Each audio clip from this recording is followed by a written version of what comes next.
بسم الله الرحمن الرحيم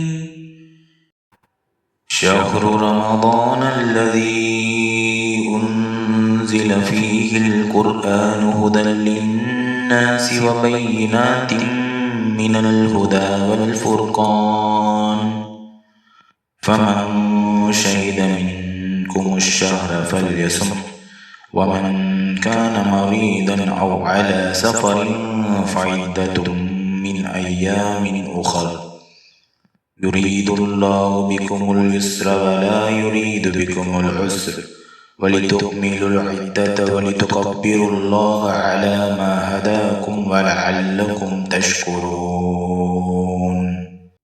ரமலான் மாதம் எத்தகையதென்றால் அதில்தான் மனிதர்களுக்கு வழிகாட்டியாகவும் நேரான வழியை தெளிவாக்க கூடியதாகவும் நன்மை தீமைகளை பிரித்தறிவிப்பதுமான குர்ஆன் இறக்கியருளப்பட்டது.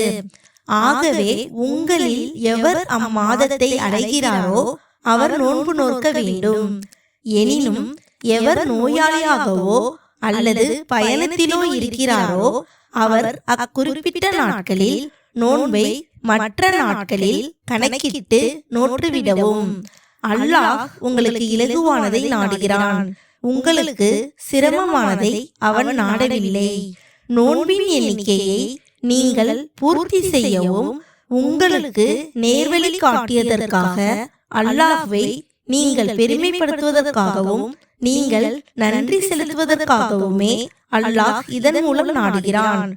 அல் குர்ஆன் 2வது அத்தியாயம் 185வது வசனம்.